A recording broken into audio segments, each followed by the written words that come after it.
And the reason why I like this as a studio camera is because first of all, the autofocus is really awesome. It can just focus. I have it now with a Viltrox 20mm f2.8 lens, which is, by the way, a full frame lens. So you can also use full frame lenses, of course, on this Sony ZV-E10 or ZV-E10. The second thing is, of course, the image quality. This is now shot on 4K 25 frames per second.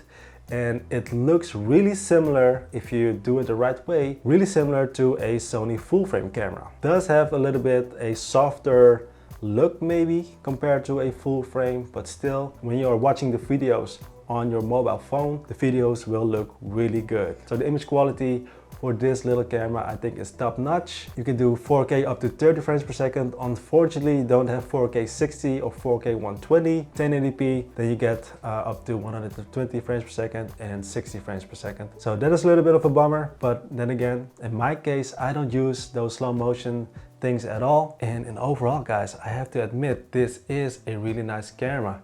You can also, of course, use other lenses. You can even attach a huge lens, such as this one right here, the Samyang 35-150mm f2 f2.8, which is a full frame lens. And I'm also now filming on a full frame lens. So I have to say that the overall compatibility of this is really awesome. This is quite a, between brackets of course, a affordable camera, because you can get some great results for pretty much a low price, right? Compared to a full frame camera just like this one, a Sony a7 III, which now comes in still around $1,500 US, 1,500 euros, something like that.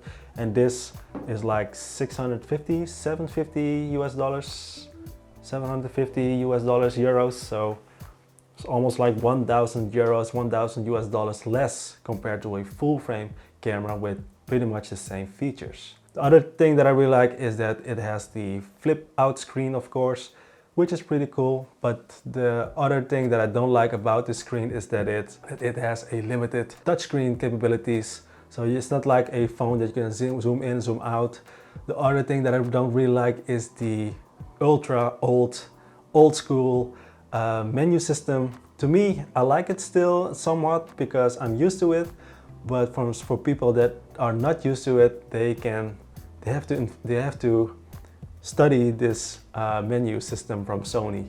The newer ones, the newer Sony cameras, they have a much more user-friendly menu system, but in this case, the menu system is not the most user-friendly in the world.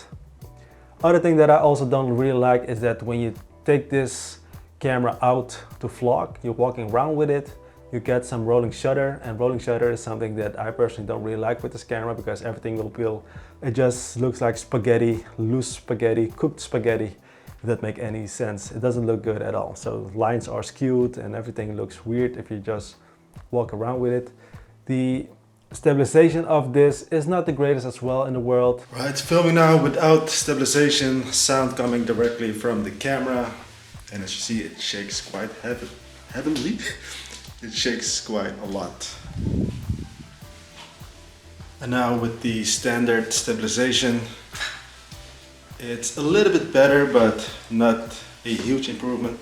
And now the active stabilization is much better, but it crops in quite a lot. As you see, my face is really up close right now. You got this digital stabilization when you walk around with it.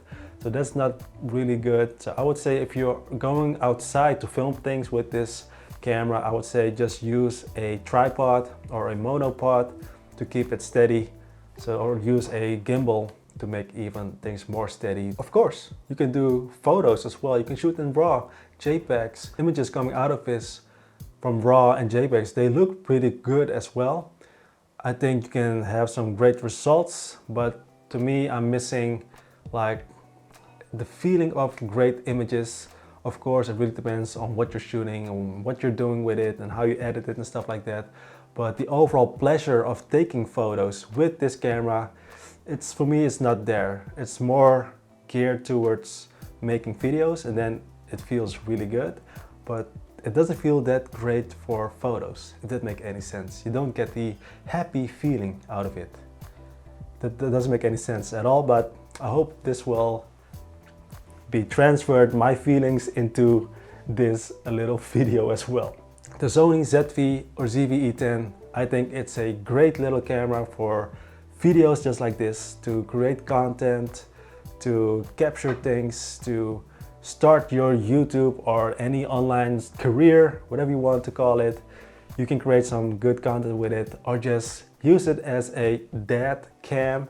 You can just use it just to vlog things around and have fun with it, because in the end, that is the most, I think the most important thing is you just have fun with this camera. And I think with this camera you will definitely have some fun with it. At least I am, and I think you can see this as well, that I'm having fun using this camera. So yeah, and overall, do I recommend this camera? The answer is of course a yes. It's very versatile. You can get some nice lenses, and it's a small compact camera. Just be aware of the one thing that I don't really like, of course, about this is that the rolling shutter and the photos, feeling how to capture it is not the best thing in the world. Battery life is pretty okay. It's now on 35%, and I use it now for pretty much 2 videos already. So yeah, I think that's all. I think that's all from my point of view. You do got some features, some gimmicks, defocus stuff and things like that, but I don't really use it. So yeah, this is a great camera, guys. Go ahead and get it, invest in it, learn how to work with it, and you will get some nice results. Okay, if you got any questions, let me know in the comment section down below. As always, stay safe, stay happy, and I'll see you in the next one. Good luck.